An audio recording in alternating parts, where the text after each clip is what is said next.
Seydina Seck Ndoye ñu nekk chroniqueur ñu gis tamit àddu lu bëri si li nga xamante ne moo dal président Boubacar Sèye tey jii ne arrestation bi nga xamante ne def nañ ko moom ñu jàpp ko ba mu jugee Espagne ñëw si ay affaires yi nga xamante ne maanaam si li nga xamante ne mooy 118 milliards yu mu àddu ne carrément alalu immigré yi la et que Union européenne moom moo ko jox waa Sénégal muy laajte fonds yooyu noonu fan la jóge ñu arrêté ko si juste benn question bu ñu posé pour juste am éclaircissement si koppar boobu nga xamante ne doomu réew Sénégal ñoom ñoo ko moom lan ngay expliquer. waaw tout d'abord maa ngi gërëm bu baax ci laajte bi di wax nit ñi ni Boubacar Sèye boo gisee may sonn ci xeex bi dafa nekk koo xamante ne Baye Fallou diaspora bi la woon lépp loo xamante ne jafe-jafe lu Sénégal de l'extérieur musa am Boubacar Sèye moo koy jëkk alerté dan xam-xamam may màcc jëm ci wàllu immigration kooku nag ku mel noonu du nekk ci ay tolof-tolof ñun ñi kon di toog boobaa dañuy wor ndax xam naa ni man mi lu may wax yëpp mënu naa nekk à sa place ginnaaw ba nag yàlla moom la dogal yoon teg ko loxo suñu wareef mooy jug taxaw feeñal dëgg bi parce que d'abord damay njëkk a leeral anam yi nga xamante ni moom la ñu ko jàppee parce que gis nañ ni benn communiqué génn ñu ne dafa amoon interdiction de sortie man nag loolu mu nekk loo xam ne dama koy weddi parce que Boubacar Sèye moom dafa jékki-jékki dugal puce Sénégal am parce que boobu demoon na tukki ba mu dugalee puce bi mu am gis benn numéro bu ko woo à 3 reprises mu jël numéro woote ko waa ji présenté wu ne ko man la gendarme MBN bon pour abréger turam dañ la bëggoon a déglu si à propos yenn sorties yi nga defoon jëm ci wàllum lu toll ci 118 milliards yoo xamante ne waxoon nga ko ni état bi fu nga ko dugal Boubacar Sèye expliqué ko leeral waxtaan gendarme lu yàgg mu ne ko su ma ñëwee Sénégal nag ak ci jamono ji nekkuma su ma ñëwee dinaa ko leeral dinaa ñëw wuy si leen répondre seen question jox leen samay preuve. donc ça veut dire que ni moom en tant que président. Horizon Sans Frontières moom. déjà xamul woon li nga xamante ne si lañ ko doon. xamu ko woon parce que mosuñu ko. ragalul woon aussi ba bañul aussi li nga xamante ne mooy convocation boobu si pour li nga xamante ne dossier boo xamante ne moom déjà xamul sax lan mooy suivi. xamul la mooy suivi xamul aussi ni mosuñu ko convoqué. donc loolu gën a bon mooy yow nga ñëw nga ne nit nga wax ak nit ki ba pare nga ne ko di nga ñëw wuy si ana loolu lu si wàcc aéroport ñu lay capturer ak tukki ni mu méttee à son âge à 2 heures du matin nga ne cëpp aéroport ñu jël la nguufaan la yóbbu loolu nag loolu acte boobu déjà rek war na mën a tax képp kuy Sénégal de l'extérieur képp kuy doomu aadama nga war a jug taxaw ñaawlu dénoncer li nga xamante ni moom la mel. beneen bi lu mu laajte accusé wut kenn tuddul turu kenn dafa ne 2005 ba 2019 Union européenne dugal nañ ci Sénégal koppar yoo xamante ne toll na ci lu jege 200 milliards léegi ku wax loolu kay je pense que ni parce que dama bëgg indi ay preuves yi nga xamante ne tey jii mooy li nga mooy firndeel li nga xamante ne tey jii moom mooy lu mu wax parce que tey gis nga damay tudd ay turu coopération yooyu gis nga ki su mel ni kii. waa agence belge de développement dugal nañ ci 18 millions waa coopération italienne dugal nañ 14 millions 300 waa agence française de développement 40 millions agence espagnole de coopération internationale au développement ak agence italienne de coopération internationale ñoo ñëpp mun nag ay 20 millions mën nañ ko toppee ñeneen ak ñeneen donc document bi si la sukkandiku pour interpeller état du Sénégal ne leen xaalis boobu fan la dugg bu dee détournement la nañ bàyyi nit ki mu yeggale phrase am détournement d'objectif mën na am mooy xaalis bi war a dugg fii ñu dugal ko fële mais loolu c'est à l'état de leeral li nga xamante ni fa la xaalis boobu dugg lépp luy yoo xamante ni muy lu jëm ci wàllum Union européenne dugg ci Sénégal allah kulli ànd dañ ko war a leeral mais bu ñu jëlee nit ki nag ci loolu rek ku poser ay question waxul ni Massamba moo jël waxul Mademba moo jël bu interpeller l'état c'est qui l'état man la yow la keneen ak keneen la ñun ñooy état donc nag ñi nga xam ne ñoom ñoo ñu jiite fonds yi ñu mës ko gérer ñooñu nañu leeral xaalis bi fa la dugg parce que dañoo soxla xam bu dee ci wàllu immigration la duggoon gis ngeen tey bu fekkoon tey ba tey gis ngeen immigration clandestine nu muy demee est-ce que bu ñu financé woon jeunes yi dinañ xalaat dem daan dañuy jël mbëkk mi donc nañu leeral xaalis bi fu mu dugg Boubacar Sèye loolu la wax nee na ba ma jàkkaarloo enquêteurs yi li nga xamante ni moom mooy sama déclaration mooy vidéo boobu nga xamante moom moo doon circuler loolu laa confirmé waat ba ñu ma laajee preuve ma ne leen preuve yaa ngi nii tel avocat yi sax dem nañ ñoom ba gën a xóot ci mbir mi ne ku ñuy wax bëgguma woon sax tudd turam mais comme ñoom xas nañ ba génn turam dans la presse mooy Patrice Desbon nga xam ne Union européenne nekk moom moo ko yónnee email bi won na leen email bi donc kooku amul dara loo xamante ne wax na ko loo xamante ne fausse nouvelle la fausse information lu ci am boo des mooy c'est Boubacar Seye la personne qui dérange. mais est-ce que aussi nekkul ne dañoo am règle en compte yi nga xamante dañ ko war a régler seen biir. amale ko si ki nga xamante ne mooy président Boubacar Seye. parce que bu ñu xoolee ki nga xamante ne mooy Ousmane Sonko. àddu woon na si su lu yàggul dara sur 98 milliards. 94 milliards yi. 94 milliards donc pour moi si nga xamante ni dañ koo zappé waxuñu si defuñu si dara te moom moo gën a joxoñ baaxamu tuuma ki nga xamante ne mooy Boubacar Seye nag Boubacar Seye une question la posée pour juste avoir des éclaircissements à propos voilà de cet argent. xam nga foofu la jaay doole bi nekkee parce que loolu sax sama bàyyi sax fa laa bëggoon naa si ñëw parce que avant ka Ousmane Sonko sax soulevé woon nañ ci coowal ArcelorMittal ba léegi Sénégalais yi xamuñ fan la seen xaalis fer boobu dugg fer filame ba léegi dégg xamuñu ko pétrole beeg gaz yi ba léegi kenn duggatu ko moo Ahmed Aïdara mi naan suul gaz du ko tere xeeñ donc Ousmane Sonko 94 milliards yi mënoo jël pour tout un peuple pendant 3 mois ñu mën a débat bi dem ba Mamour Diallo ñu dàq ko ci posam xëy rek ngeen ni ñu classé nañ ko sans suite donc xam nga nañ bàyyi 2 poids 2 mesures yooyu parce que Sénégal fii ñu ñëpp ñoo ko bokk kenn mënu fee daw kenn mënu fee rëcc bu ñu ko bëggoon def am nañ procédure bu ñu ko mënoon a jaaree nekk kat dañ lay def sous contrôle judiciaire ba keroog ñuy pare suñu enquête mais doo jël nit ki denc ko naan da ngay wut enquête te moom élément yi mu yor wax na leen ko jox na leen ko mënu leen jox leen lu ëpp li nga xamante ne moom la yor dama jàpp nag moom am na règlement de compte parce que am na ñoo xamante ne Boubacar Seye sa personne daf leen di déranger te ñooñu xam nañ seen bopp xam nañ bu baax ni Boubacar Seye tey bu ñu fa tegoon tey Sénégal fii ci wàllu immigration kenn ëpp ko fi xam-xam ñoom seen bu fekkoon bëgg nañ Sénégal dëgg dañoo war a nañ approcher Horizon Sans Frontières profité ci xam-xamu Boubacar Seye ci wàllu immigration ngir mën a jàppale doomu Sénégal yi nga xam ne dañoo bëgg a jël mbëkk mi wala doomu sénégalais yi nekk foofu parce que koo xamante ne musul jël financement ci benn institution les moyens du bord lay doxale ñëpp gis nañ liggéey bu extraordinaire bu muy def médias yi tey ku am problème immigration sa xel si Boubacar Seye lay njëkk a nekk donc ku mel noonu tey boo ko amee da nga war a ñëw xool lan mooy projet nga xool noo ko war a mën a doolelee ngir ñëpp mën si bénéficier wu parce que pour man chance la ñun Sénégal ñu am ku mel ni Boubacar Seye chance la ñun jeunes yi ñi nga xam dañoo immigré ñu xam wala ñu côtoyer ku mel ni Boubacar Seye ku mel noonu nag nekkul koo xamante dañoo war a taxaw di ko seetaan gars yi bëgg ko sànq. li nga xamante ne aussi mooy li nga xamante ne wax nañ ci wax aussi mooy organisation européenne mooy diaspora bi. ñoom aussi nekk nañ di ko soutenir. parce que nee nañ carrément li nga xamante ne mooy arrestation ba ci tegul si yoon. en plus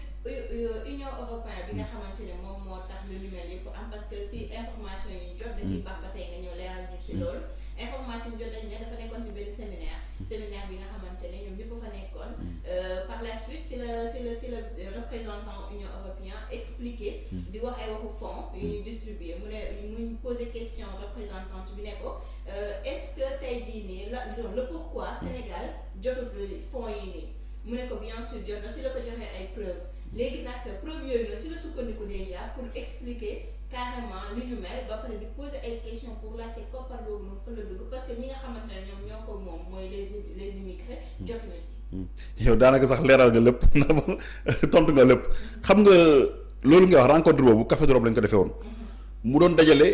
kuréelu médiateurs yi nga xam ne mu nekk Afrique de l'Ouest médiateurs yu Sénégal ñëpp xam nañ ni c'est Alioune Badara Cissé moom moo ko organisé woon invité woon ay naataangoom ci loolu nag gannaaw boobu moom nekkoon na ministère des affaires étrangères et du Sénégal de l'extérieur ci nguur Macky Sall bu njëkk moom moo ko nekkoon xam na kuy Boubacar Seye xam na lu mu mën ak lu mu xam ci la ko woo pour mu ñëw animer bokk si ñuy animer conférence boobu ba mu tojee yax bi expliquer problème immigration yi ci Afrique parce que moom xam-xamoo dafa sax weesu Sénégal Afrique yëpp la mu wax expliquer ba pare après ci la ko représente Union européenne approché ñu waxtaan ñoom ñaar ci lu yàgg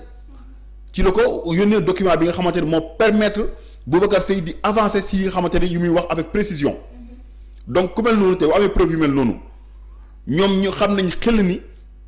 Union européenne dugal na Sénégal xaalis man loo xam ne lu ma fekkee la lu ma seede Ousmane Ngom en 2006 ba mu nekk ministre de l'intérieur ñëwoon na Espagne mooy jamono yi lañu doon wax Barça wala Barsaq joxoon nañ ko fonds boo xam joxoon nañ ko Sénégal ñu bëri dañoo wax naan tolloon na si 18 milliards déjà loolu fonds espagnol lu mu joxoon Sénégal la après si lañ créé woon ay plan REVA yooyu yëpp ñu ngi koy fàttaliku au temps de Wade donc programme boobu moo tax ñu ne 2005 la ba 2019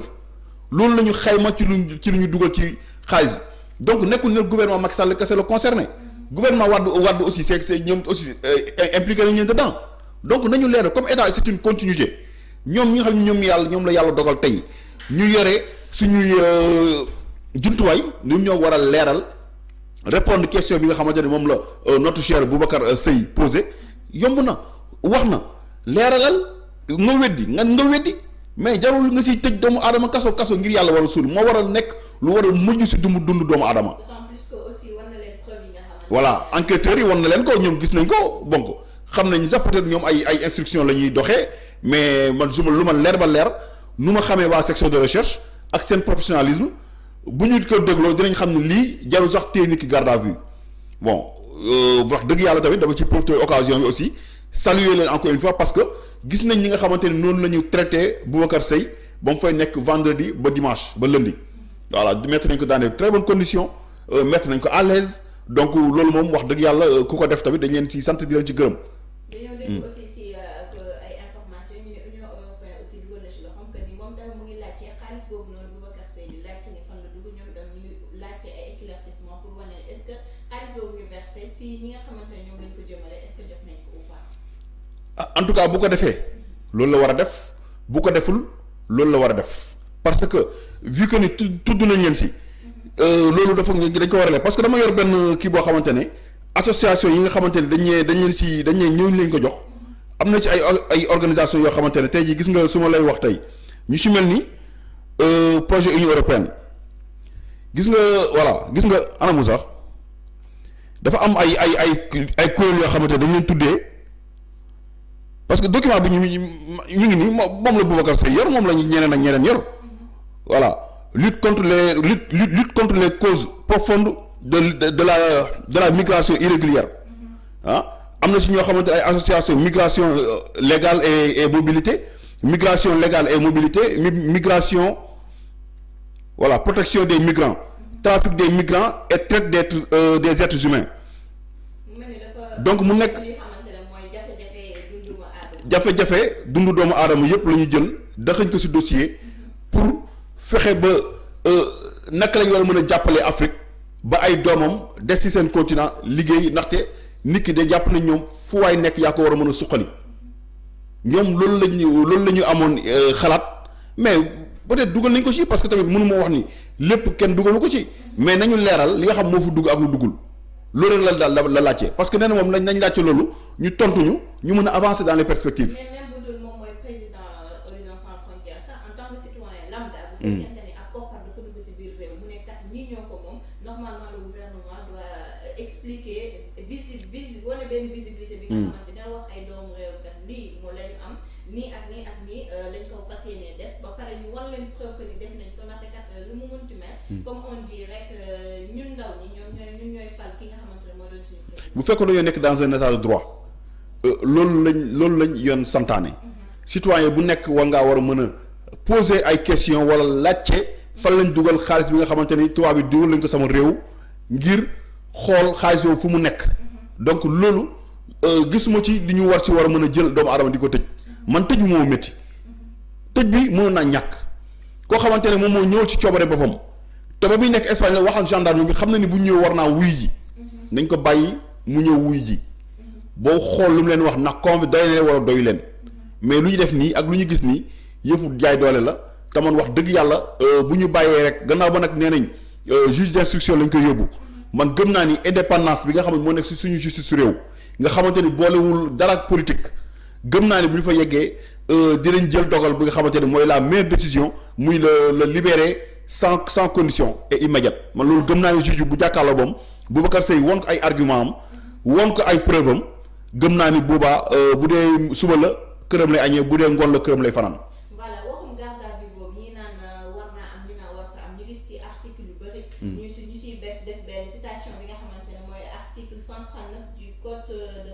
de procédure pénale. ñu ne lorsqu'une personne est suivie pour diffusion de fausses nouvelles le mandat de dépôt est inévitable nan nga ban jàngat ngeen ci loolu. mais loolu la moo tax man la bu fekkoon dañoo jaarale yoon dëgg week-end boobu sax vendredi boobu noonu dañ koy jël entendre bu ñu paree delloo ko mu ñibbi këram ba lundi ñu convoqué waat ko à 9h mu ñëw section de recherche ñu continuer procédure enquête bi bu ñu paree ñu xool ñu bàyyi ko mu dem bu fekkee dañoo bëgg ouverture d'enquête judiciaire ñu def ko bu fekkee dañoo bëgg aussi mettre ko sous contrôle judiciaire ñu def ko parce que loolu mooy yoon Boubacar Seye nekkul un trafiquant de faux billets rayul nit violewul nit nekkul jàppewuñ ko góor jigéen donc il faut que ñu bàyyi loolu xel xam ni Sénégal bii benn Sénégal la kenn mënu koo xar ñaar koo xamante da nga ne rek da nga wax dañuy jàpp ne mais wax xam nga wax ñaar la burul dëgg rek di safaan wa même bu fekkee waxul dëgg ñoom nañu indi la vérité nañ ko rétablir loolu kese lañ leen laaj nañ ñu wax dëgg nañu wax sénégalais yi nag xaalis boobu am na wala amul bu dee jot nañ ko nañ wax ñoom fan lañ ko dugal parce que dañoo war a rendre compte muy tôt ou tard dañuy rendre compte loolu kese la laaj dafa laajte xaalis bi nañ ko war nañ ko auditer war nañ ko wax fu mu dugg mais jeex na loolu jarul yóbbu nit kaso yàgg nañ fi ay dégg nañ fi ay fonds Taïwan yi nga xamante ni daan nañ tudd président de la république fan la mujj fenn donc daa ma tant que 94 milliards yi leerul coowal fer yi ak pétrole bi dara leer ci gëw ma ni di nga xamante ni tey jii moom la ñu toppee Boubacar Seye war nañ ko jël mu ba mu si dugg kaso dafa fekkoon rek ñu soxla woon ko ñu doon xaar benn occasion se présente muy lii nga xamante ne moom mooy coow lii mooy la goutte d'eau qui a fait déborder le vase ñu bëgg si profité nag bëgg koo jël séquestré ko biir prison loolu moom wax dëgg yàlla ñun duñu ko nangu te organisation yi pare nañ pour ñu accompagner wu ci xeex bi ñu jàppale ñu demee war nañu rencontrer le doyen Alioune Tine ay ñoom Seydi Gassama donc bàyyiwuñu kenn koo xamante képp ku mën a ñëw jàpp ci xeex bi surtout yéen médias yi aussi du ñu leen bàyyi ginnaaw parce que booba ku ci amoon problème immigration bu mus a am rek seen xel ci Boubacar Seye lay njëkk a nekk pour laaj ko mu indi si ay leeral gindi leen si donc yaakaar naa ni presse bi yëpp la seqaloon jàmm donc ñëpp dañoo war a jàppale ko heure bu ñu xëyee nguur gi mun neex la ñu mu naqare heure bu ñu xëyee seen noppi di dégg libéré Boubacar Seye